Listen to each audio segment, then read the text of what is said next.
Hello guys, so in the video நம்ம Amazon DynamoDB பத்தி பார்க்க போறோம். DynamoDB ல வந்து Dynamo database அப்படினு சொல்லுவாங்க.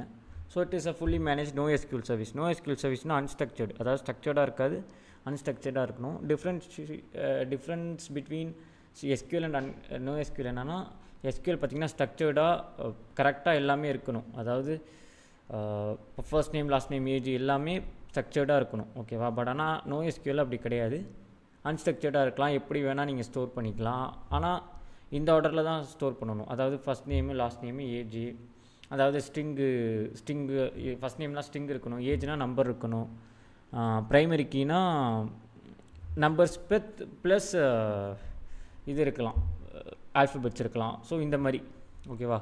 அதே மாதிரி இன்னொன்று இருக்கிறதுல நீங்கள் யூசர் ஐடி பார்த்தீங்கன்னா பார்ட்டிஷன் கீன்னு கொடுத்துருப்பேன், விச் இஸ் வெரி யூனிக்.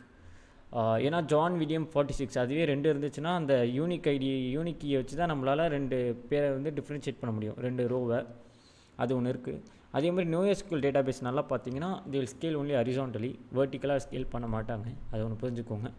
அடுத்து it is and serverless architecture. அதாவது எப்படின்னா இப்போ ஒரு சர்வீஸ் தேவையில்லை நீங்கள் பண்ணுறதுக்கு, ஆட்டோமேட்டிக்காக லேம்டா மூலிமா பண்ணாலே அது என்ன பண்ணிடும்னா அந்த ஃபங்க்ஷன் லேம்டாவோட ஃபங்க்ஷன் மூலியமாகவே அது வந்து போய் ஜேசன் ஃபார்மேட்டில் கன்வெர்ட் ஆகிட்டு போய் DynamoDBயில் போய் ஸ்டோர் ஆயிரும்.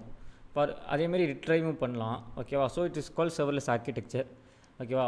ஸோ இந்த பர்ஃபார்மன்ஸ் பார்த்திங்கன்னா லோ லேட்டன்சி, அதாவது லேட்டன்சி கொஞ்சம் கம்மியான இது. அதே மாதிரி சீம்லெஸ் ஸ்கேலபிலிட்டியும் நல்லா கொடுக்கும். ஓகேவா. ஸோ DynamoDB பார்த்திங்கன்னா நிறையா சப்போர்ட் பண்ணும். என்னென்னா create, update, read and delete, அதாவது க்ரெட் ஆப்ரேஷன்ஸ் பொதுவாக எல்லாத்துக்குமே சப்போர்ட் பண்ணும் DynamoDB. ஓகேவா. ஸோ இந்த எக்ஸாம்பிளில் நான் என்ன காமிச்சிருக்கேன்னா, அதாவது இந்த டயக்ராமில் இப்போ ஒரு அப்ளிகேஷனை நான் அப்லோட் பண்ணுறேன்னு வச்சுக்கோங்க S3 பக்கெட்டில். அது என்ன பண்ணணும்னா S3 பக்கெட்டில் அப்லோட் ஆன கையோட லேம்டா ஃபங்க்ஷனில் போய் லேம்டா ஃபங்க்ஷனை வந்து இன்வோக் பண்ணி விட்டுரும். S3 பக்கெட்டில் வந்து எதுவும் அப்லோட் ஆகிருக்கு அப்படிங்கிறத அந்த லேம்டா ஃபங்க்ஷன் என்ன பண்ணுன்னா அந்த அப்லோட் ஆன டேட்டாவை எடுத்துகிட்டு போய் DynamoDBயில் மெட்டா டேட்டாவாக ஸ்டோர் பண்ணிடும். ஓகேவா.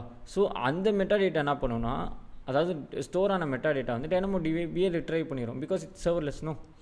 அதை ரிட்ரைவ் பண்ணி அதுனா அப்ளிகேஷனில் வந்து ஃப்ரண்ட் எண்டாக வந்து API மூலியமாக ஃப்ரண்ட் எண்டாக வந்து கிளைண்ட்டுக்கு வந்து டிஸ்பிளே ஆகும்.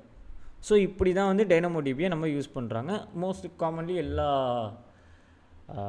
ஸ்டார்ட் அப் கம்பெனிஸ் எல்லாமே இப்படி தான் வந்து DynamoDB யூஸ் பண்ணுவாங்க. ஓகேவா. Search by date, total storage use by customer, list of all objects, அதாவது அந்த S3 பக்கெட்டில் என்னென்னலாம் ஸ்டோர் ஆகிருக்கோ, என்னென்னலாம் இன்வோக் ஆகிருக்கோ, அதாவது கிளைண்ட்டோட S3 பக்கெட்டில் என்னென்னலாம் இன்வோக் ஆகிருக்கோ, என்னெல்லாம் ஸ்டோர் ஆகிருக்கு, என்னென்னலாம் நடந்திருக்குங்கிறத பர்ஃபெக்டாக கிளைண்ட்டுக்கு வந்து டிஸ்பிளே பண்ணிடும் அந்த application, front and application DynamoDB மூலியமாக. ஓகேவா. ஸோ இப்படி தான் வந்து DynamoDB ஒர்க் ஆகும். நெக்ஸ்ட் வீடியோவில் நம்ம DynamoDBயை ப்ராக்டிக்கலாக பார்க்கலாம். ஓகேவா. Thank you guys.